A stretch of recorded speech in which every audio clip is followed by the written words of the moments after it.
Clip number 277۔ اس clip میں آپ سورہ انعام کی آیت نمبر 10 سے 12 تک کی تلاوت، ترجمہ اور تفسیر قرآن صراط الجنان سماعت فرمائیں گے۔ بسم اللہ الرحمن الرحیم۔ ترجمہ، اللہ کے نام سے شروع جو نہایت مہربان رحمت والا ہے۔ وَلَقَدِ اسْتُهْزِئَ بِرُسُلٍ مِّن قَبْلِكَ فَحَاقَ بِالَّذِينَ سَخِرُوا مِنْهُم مَّا كَانُوا بِهِ يَسْتَهْزِئُونَ۔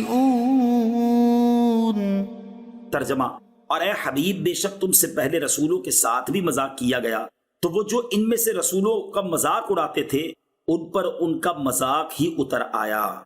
وَلَقَدِ اسْتُهْزِئَ بِرُسُلٍ مِّن قَبْلِكَ، اور اے محبوب بے شک تم سے پہلے رسولوں کے ساتھ بھی مذاق کیا گیا۔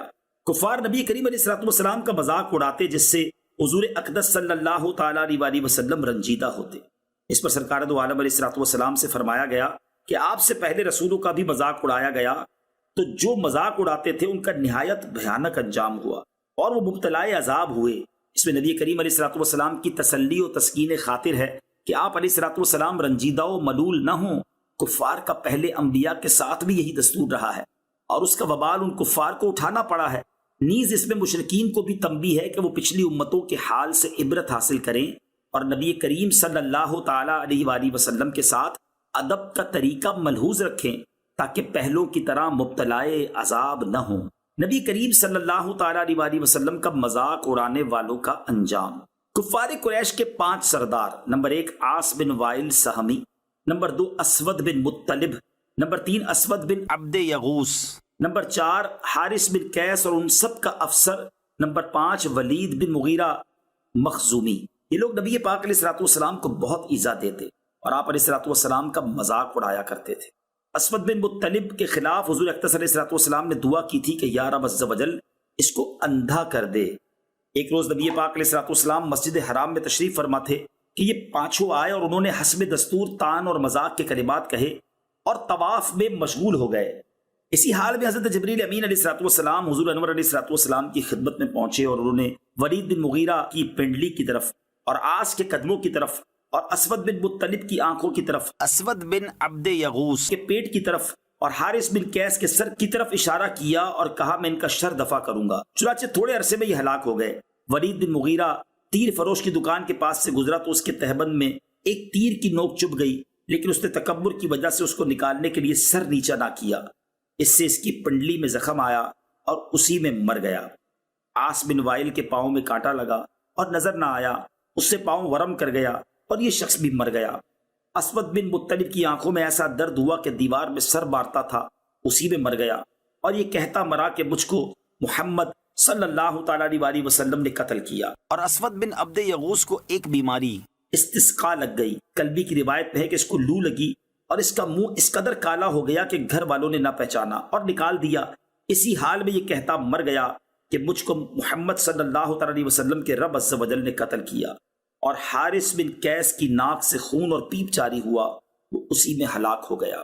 قُلْ سِيرُوا فِي الْأَرْضِ ثُمَّ انظُرُوا كَيْفَ كَانَ عَاقِبَةُ الْمُكَذِّبِينَ۔ ترجمہ، تم فرما دو زمین میں سیر کرو پھر دیکھو کہ جھٹلانے والوں کا کیسا انجام ہوا۔ قُلْ سِيرُوا فِي الْأَرْضِ، تم فرما دو زمین میں سیر کرو۔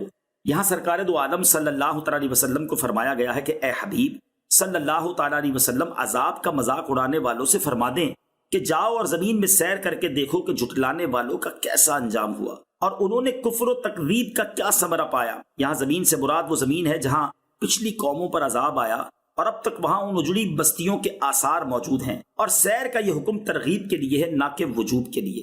اللہ تعالیٰ کا خوف اور اس کی محبت پیدا کرنے کا ذریعہ۔ اس سے معلوم ہوا کہ خوف الہی پیدا کرنے کے لیے عذاب والی جگہ جا کر دیکھنا بہتر ہے، کیونکہ خبر کے مقابلے میں مشاہداتی چیز کا اثر زیادہ ہوتا ہے۔ نیز جیسے عذاب کی جگہ دیکھنے سے خوف پیدا ہوتا ہے، اسی طرح رحمت کی جگہ دیکھنے سے عبادت کی رغبت اور اللہ عز و جل کی محبت پیدا ہوتی ہے۔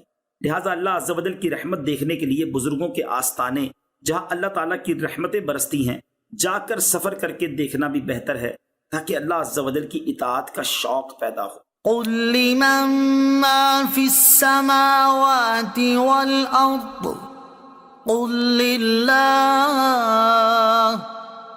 كتب على نفسه الرحمة ليجمعنكم إلى يوم القيامة لا ريب فيه الذين خسروا أنفسهم فهم لا يؤمنون. ترجمہ: تم فرماؤ کس کا ہے جو کچھ آسمانوں اور زمین میں ہے؟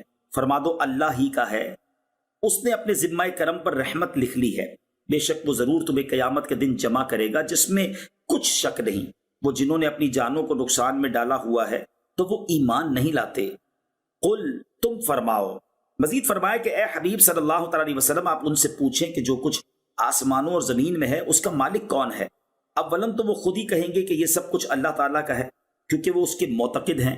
اور اگر وہ یہ نہ کہے تو تم خود یہ جواب دو کہ سب کا مالک اللہ تعالیٰ ہے، کیونکہ اس کے سوا اور کوئی جواب ہو ہی نہیں سکتا، اور وہ اس جواب کی مخالفت کر ہی نہیں سکتے، کیونکہ بت جن کو یہ مشرکین پوجتے ہیں وہ بے جان ہیں، کسی چیز کے مالک ہونے کی صلاحیت نہیں رکھتے، خود دوسروں کے مملوک ہیں، جبکہ آسمان و زمین کا وہی مالک ہو سکتا ہے جو حی و قیوم، ازلی و ابدی، قادر مطلق، ہر شے پر متصرف اور حکمران ہو.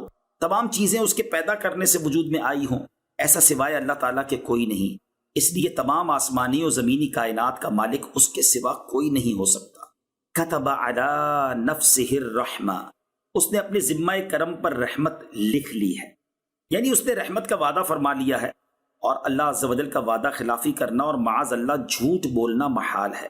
اس نے رحمت کا وعدہ فرما لیا، اور رحمت عام ہے، دینی ہو یا دنیاوی. اپنی معرفت اور توحید اور علم کی طرف ہدایت فرمانا بھی اسی رحمت فرمانے میں داخل ہے.